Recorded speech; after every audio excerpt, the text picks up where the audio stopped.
નમસ્કાર ગુજરાત ખબર યુટ્યુબ ચેનલમાં તમારું સ્વાગત છે। રોજના નવા તાજા સમાચાર જાણવા માટે ગુજરાત ખબર યુટ્યુબ ચેનલને સબસ્ક્રાઇબ કરો અને વિડીયોને અંત સુધી નિહાળો। આજના સૌથી પહેલા સમાચાર નોટ કરીએ તો હવામાન વિભાગની આગાહી, મોદી સરકારનો મોટો નિર્ણય, દેવા માફી અંગે જાહેરાત, રેશન કાર્ડ ધારકો માટે મોટા સમાચાર, હવે ઘરે બેઠા આયુષ્યમાન કાર્ડ, પાન કાર્ડ ધારકો આપે ધ્યાન, સિમ કાર્ડને લઈને નવા નિયમો, નવી વીમા યોજના, વિદ્યાર્થીઓને 50,000 રૂપિયાની સહાય, વાહન ખરીદવા મળશે સહાય। હવામાન વિભાગની આગાહી। ગુજરાતમાં હવામાન વિભાગે આગાહી કરતાં જણાવ્યું છે કે રાજ્યમાં આગામી 5 દિવસ દરમિયાન વાતાવરણ સૂકું રહેશે તેમજ તાપમાનમાં 2 થી 3 ડિગ્રીનો વધારો થશે, ત્યાંથી ગરમી પણ વધશે। હાલ સવારે થોડી ઠંડી અને રાત્રે ગરમીનો અનુભવ થઈ રહ્યો છે। રાજ્યમાં ઉત્તર પૂર્વથી ઉત્તરના પવનો ચાલી રહ્યા છે, ત્યાંથી ગરમી લાગી રહી છે। હવામાન વિભાગે આગાહી કરી છે કે આવનારા દિવસોમાં અમદાવાદ અને ગાંધીનગરમાં ગરમી વધી શકે છે। તે દરમિયાન તાપમાનનો પારો ડિગ્રી સુધી વધવાની સંભાવના છે। મોદી સરકારનો મોટો નિર્ણય, સરકારે NSE સુકન્યા સમૃદ્ધિ યોજના PPFના વ્યાજ દરોમાં કોઈ ફેરફારો કર્યો નથી। નાણાં મંત્રાલયે જારી કરેલા નોટિફિકેશનમાં કહેવામાં આવ્યું છે કે નાની બચત યોજનાઓના વ્યાજ દર નાણાકીય વર્ષ 2024-25ના પ્રથમ ત્રિમાસિક ગાળા માટે એટલે કે 1 એપ્રિલ 2024 થી 30 જૂન 2024 સુધી યથાવત રહેશે। લોકોને આશા હતી કે આ વખતે સુકન્યા અને PPFના વ્યાજ દરો વધી શકે છે, પરંતુ સરકારના નિર્ણયથી આ આશાઓ પર ફટકો પડ્યો છે। કોંગ્રેસ સાંસદ રાહુલ ગાંધી દ્વારા દેવા માફીને લઈને સરકાર વિરુદ્ધ પ્રશ્નો કર્યા છે।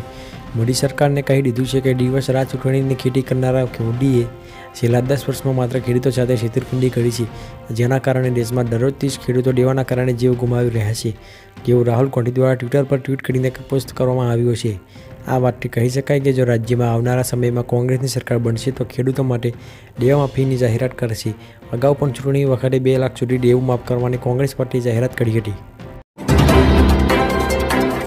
રાશન કાર્ડ ધારકો માટે મોટા સમાચાર। રાષ્ટ્રીય અન્ન સલામતી કાયદો હેઠળ વધુ કુટુંબોને આવડીને લઈને તેમને રેશનિંગનું અનાજ આપી શકાય તે માટે અન્ન અને નાગરિક પુરવઠા વિભાગમાં ફેરફાર કરવામાં આવ્યો છે, જેમાં શહેરી વિસ્તાર માટે જે કુટુંબનો કોઈપણ સભ્ય માસિક 15,000થી ઓછી આવક ધરાવતો હોય તો તેને અન્ન સુરક્ષા હેઠળ આવરી લેવામાં આવશે। ગ્રામ્ય વિસ્તારમાં માસિક 15,000થી વધુ આવક ધરાવતા હોય તેમને અન્ન સુરક્ષા હેઠળ આવરી લેવામાં આવશે। ગુજરાત પુરવઠા વિભાગે આ ઠરાવ જારી કર્યો છે। અત્યાર સુધી આવક મર્યાદા 10,000 રૂપિયા હતી, પરંતુ હવે તેને વધારીને 15,000 રૂપિયા કરવામાં આવી છે। ઘરે બેઠા આયુષ્યમાન કાર્ડ। ગુજરાતના રેશન કાર્ડ ધારકો માટે સરકારે સારો નિર્ણય લીધો છે। જો તમે આયુષ્યમાન કાર્ડ ધરાવતા ન હોય તો ઘરે બેઠા કાર્ડ મેળવવાની તક છે। સરકારે NSE રેશન કાર્ડ ધારકો માટે ઘરે બેઠા આયુષ્યમાન કાર્ડ મેળવવાની સુવિધા પૂરી પાડી છે। તમે ઘરે બેઠા આયુષ્યમાન કાર્ડ અથવા નજીકના વિસ્તારની આશા બહેનો આરોગ્ય કર્મીનો સંપર્ક કરી કાર્ડ મેળવી શકો છો। જ્યારે મિત્રો, હાલમાં કેન્દ્ર સરકાર દ્વારા ગરીબ પરિવારના લોકોને મફત સારવાર આપવા માટે એક વિશેષ યોજના જાહેર કરવામાં આવી છે, જેનું નામ છે પ્રધાનમંત્રી જન આરોગ્ય યોજના, જેમાં નાગરિકો સામાન્ય બીમારીથી લઈને ગંભીર બીમારી સુધી સારવાર મેળવી શકે છે। લાભાર્થી પરિવારોને યોજના દ્વારા આયુષ્યમાન કાર્ડ દ્વારા 3.5 લાખની આરોગ્ય સુવિધા પૂરી પાડવામાં આવી છે, જ્યારે હવે તેમાં સુધારો કરીને સહાય મર્યાદા 10 લાખ કરવામાં આવી છે। પાન કાર્ડ ધારકો આપે ધ્યાન। જે લોકોને પાન કાર્ડને આધાર કાર્ડ સાથે લિંક કરવાનું બાકી હોય તે વહેલી તકે પાન કાર્ડને આધાર કાર્ડ સાથે લિંક કરી શકે છે। જ્યારે કેન્દ્ર સરકારના જણાવ્યા અનુસાર દેશમાં 70 કરોડ પાન કાર્ડ ધારકો છે, જેમાંથી 10 કરોડ લોકોએ પાન કાર્ડ સાથે આધાર કાર્ડને લિંક કર્યું નથી।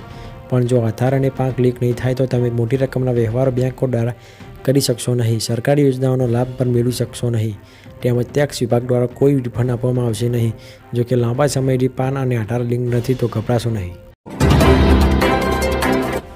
સિમ કાર્ડને લઈને નવા નિયમો। ટેલિકોમ રેગ્યુલેટરી ઓથોરિટી ઓફ ઇન્ડિયાએ સિમ કાર્ડને લઈને નવા નિયમો જાહેર કર્યા અને આ નવા નિયમો 1 જુલાઈથી લાગુ થશે, જેનાથી સાયબર ફ્રોડ અને ઓનલાઈન છેતરપિંડી પર અંકુશ આવશે। Telecom regulatory authority of India મુજબ જો ખોવાઈ જવાના અથવા તૂટવાના કિસ્સામાં તમે સિમ સ્વેપ કરાવો છો તો તમારો નંબર પોર્ટ થશે નહીં। આ સમય મર્યાદા 7 દિવસની રહેશે। ઘણીવાર છેતરપિંડી કરનારા સિમ સ્વેપિંગ કરીને લોકોને લૂંટે છે, કેમ કે સિમ સ્વેપિંગ કોઈ જાણતું નથી। આજના સૌથી મોટા ખેડૂત સમાચાર। આજે રાજકોટ માર્કેટ યાર્ડમાં ટુકડા ઘઉંની 11,500 ક્વિન્ટલ આવક થઈ હતી। ટુકડા ઘઉંનો 1 મણનો ભાવ ખેડૂતોને 495 રૂપિયાથી 644 રૂપિયા સુધીનો મળ્યો હતો। યાર્ડમાં ટુકડા ઘઉંના ખેડૂતોને સારા ભાવ મળ્યા હતા।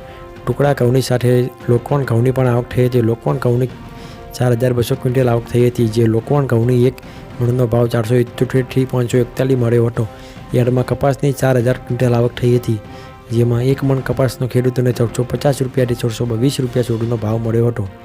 ખેડૂતોને કપાસના સારા ભાવ મળતા ખેડૂતોના ચહેરા પર ખુશી જોવા મળી હતી. નવી વીમા યોજના. કેન્દ્ર અને રાજ્ય સરકાર ગરીબ અને આર્થિક રીતે નબળા માટે ઘણી બધી યોજનાઓ લાવતી રહી છે. આ યોજનાઓમાં ઘણી બધી યોજના છે જે લોકોને સામાજિક સુરક્ષા પ્રદાન કરે છે. આજે અમે તમને એક યોજના વિશે જણાવીશું અને યોજનાનું નામ છે પ્રધાનમંત્રી સુરક્ષા વીમા યોજના. આ સુરક્ષા યોજનામાં વર્ષે માત્ર 20,000 રૂપિયાનું રોકાણ કરીને તમે 2 લાખનો વીમા કવર મેળવી શકો છો. અત્યાર સુધીમાં દેશમાં નાગરિકો આ સરકારી યોજનાઓનો લાભ લઈ ચૂક્યા છે. એક સરકારી વીમા યોજના છે, તેનો લાભ 18થી 70 વર્ષના સુધીના કોઈપણ ભારતીય નાગરિક લઈ શકે છે. વિદ્યાર્થીઓને 50,000 રૂપિયાની સહાય. ગુજરાત સરકાર દ્વારા નમો લક્ષ્મી યોજના જાહેર કરવામાં આવેલ છે.